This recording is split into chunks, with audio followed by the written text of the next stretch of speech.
అందరికీ నమస్కారం అండి. ఈరోజు నేను చేయబోతున్న వీడియో ఏంటంటే కర్మ రిటర్న్స్ దీని గురించేనండి ఈరోజు నా వీడియో. దీని గురించి ఒక చిన్న కథ చెప్పుకుందాము. నచ్చితే గనక లైక్, షేర్ అండ్ సబ్స్క్రైబ్ చేయండి. ఒక ఇంట్లో ఒక కుటుంబం ఉండేదండి ఒక ఊర్లో. ఆ కుటుంబంలో తల్లి, తండ్రి అలాగే కొడుకు, కూతురు వీళ్ళుండేవాళ్ళు. ఇది వాళ్ళ కుటుంబం.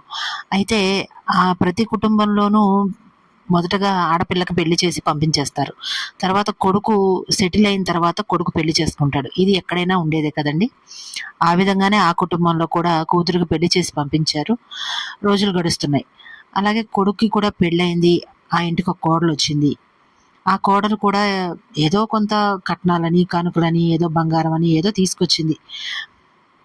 ఏదో స్థలాలని ఏవో తీసుకొచ్చింది తను కూడా. కానీ ఆ ఇంటి పెద్ద ఎప్పుడు ఒకటికి 2, 3 సార్లు మీరు తెచ్చిన కట్నం, కానుక ఏముంది పక్కన పెట్టేస్తే, లేకపోతే మీరు పెట్టిన బంగారం ఏముంది పక్కన పెట్టేస్తే, మీరు తెచ్చిందేముంది ఇవన్నీ మేమైతే ఇంకా గొప్పగా చేసేవాళ్ళం ఇలా మాట్లాడుతూ ఉండేవాడు. అలాగా కొంతకాలం గడిచిపోయింది. తర్వాత కాలక్రమేణా ఇప్పుడు వంతు కూతురిదొచ్చింది. ఆ కూతురి ఇంట్లో కూడా ఆహ్, ఈ యొక్క ఎవరైతే ఆడపిల్ల ఉందో, ఆ ఆడపిల్లకి సంబంధించిన ఇంటి వాళ్ళుంటారు కదా! వాళ్ళు కూడా ఆ అమ్మాయిని అంటున్నారు. ఏమని? ఆ అమ్మాయిని కాదు.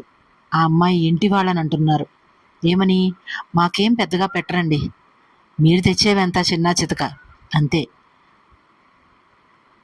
మా దాకా ఏవి రావు" అని అలా ఆ అమ్మాయికి సంబంధించిన అత్తమామలు కూడా అంటున్నారు.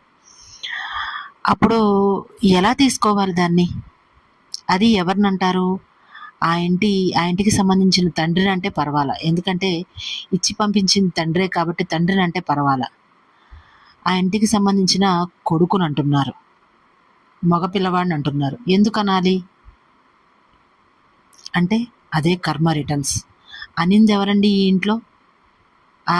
ఆ కుటుంబంలో ఎవరైతే అన్నారో ఇంటి పెద్ద ఆ కోడల్ని, ఆయన అన్న మాటలు తిరిగి మళ్ళీ ఆయన కూతురికి ఎలా తగులుతాయండి? ఆయన కూతురికి తగలవు. ఆ ఇంట్లో ఉండే ఆ కొడుక్కి తగులుతాయి. ఎలాగా? ఆ ఇంటి పెద్ద తర్వాత ఉన్నదెవరు? కొడుకే కదా ఇంటి పెద్ద. సో, అలాగ ఆయనన్నవి మళ్ళీ ఆయన వంశానికి, ఆయన రక్తానికే మళ్ళీ తగులుతున్నాయంటే ఇది కర్మ రిటర్న్సే కదండీ! అందుకని పెద్దవాళ్ళు మాట్లాడే ముందో, లేదంటే పనులు చేసే ముందో కర్మ అనేది ఒకటుందని గుర్తుపెట్టుకొని